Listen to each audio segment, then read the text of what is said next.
Hey everybody, right off the bat we're already looking at what I've spent the bulk of my week on this week, which is these three sprite animations, which I'm quite proud of.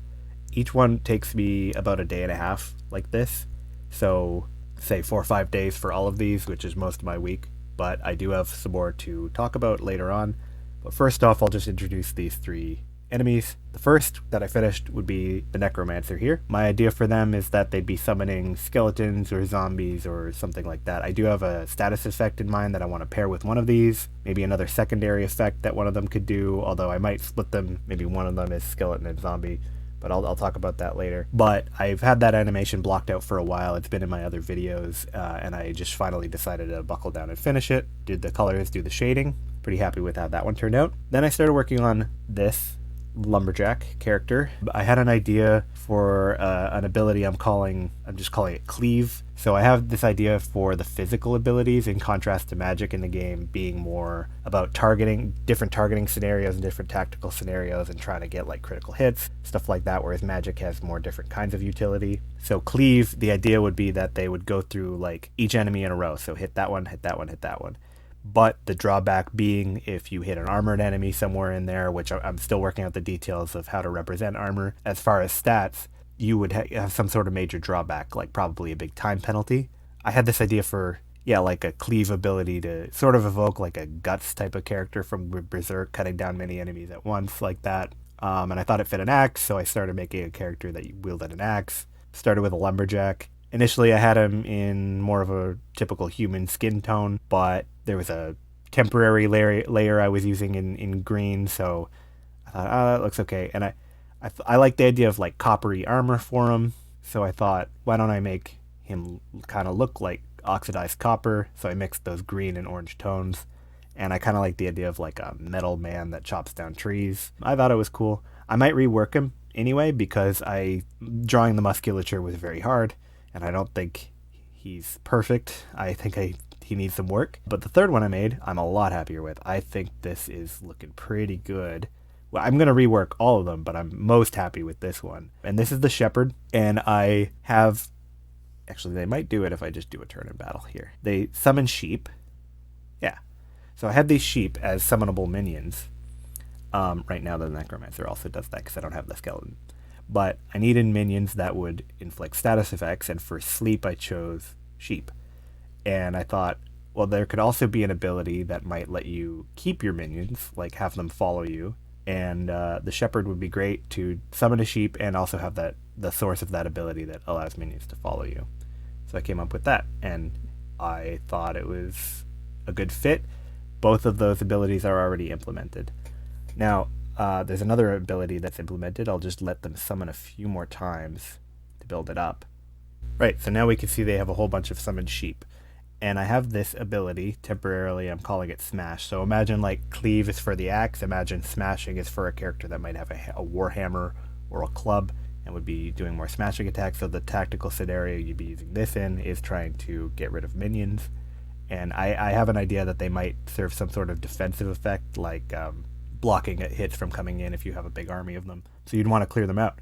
And the Smash attack, instead of cutting through a bunch of enemies like Cleave, would hit an enemy and then possibly cause some of their minions to scatter. So there, that worked on 2 of them. And it killed them. But that's the idea for Smash. The next thing I'd like to talk about is I also designed 3 new status effect indicators for the game. These 2 over here I've already shown. One for sleep, one for poison, although I changed the icon to green because it just wasn't reading as poison. And it's because I wanted this one over here, fear, and if it was white, I did have a white snake head. You could see it as a skull, and I didn't want that to be confused. These are partly implemented, or a version of them is implemented. These 2 are not. This would be Charm and Blindness. The idea I have for it, though, Charm would be pretty typical. You either attack your own allies, or you heal probably the Charmer, the one who casts Charm on you.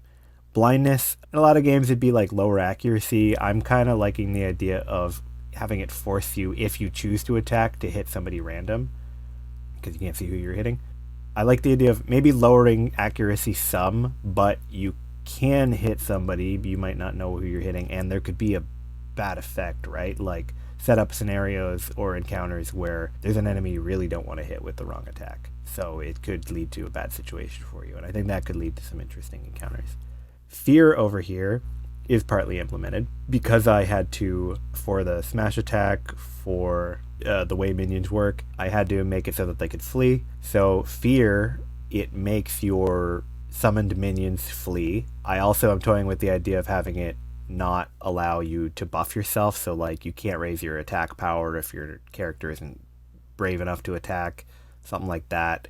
That'd be a balanced thing if I want to stack multiple effects onto this one status effect. I also, like I said earlier with the Necromancer, they're either going to summon like a skeleton or a zombie. One of them I think will be like the snake and sheep, inflicting sleep and poison, in that they'll try to inflict fear. I also like the idea of a reassembling skeleton that if you kill it, it just keeps coming back and they don't have to summon it again. It just reassembles itself. Although, I don't know if it'll do both, or if one will be maybe a skeleton and another one will be another type of minion, like a zombie. So that's partly implemented because I implemented the flee action for the minions, and the fear status effect actually kind of works. It just, there's nothing that causes it right now. So these icons are done as well, and we're working on status effects. So that's it for the devlog today. A lot of it had to do with artwork. I'm kind of thinking that because I can spend, up to 2 days on something like this, and then I don't have an attack animation, that's just an idle. And I want to have devlogs where I come back with something to show, so it's visual. There are weeks where I'm like, okay, it's time to work on art. But then I come back, and what do I have to show for, say, 6 days? It's 3 sprites, right? This one, this one, this one. I'm kind of considering posting my process and having the process of animating. Now, I'm not an expert, but if I'm going to spend all day making this animation, I'm kind of thinking of recording it and putting it up, and so that people can follow along. If anybody would be interested in that, I don't know, but it would give me more out of it if I'm then 3 sprites at the end of the week. So I'm kind of thinking of doing that, and maybe having a little more on the YouTube channel, just doing sprites, because I'm doing it anyway, so it wouldn't take any more work. I'm considering doing it. I don't know yet, but thank you for tuning into the devlog, and I'll see you next week.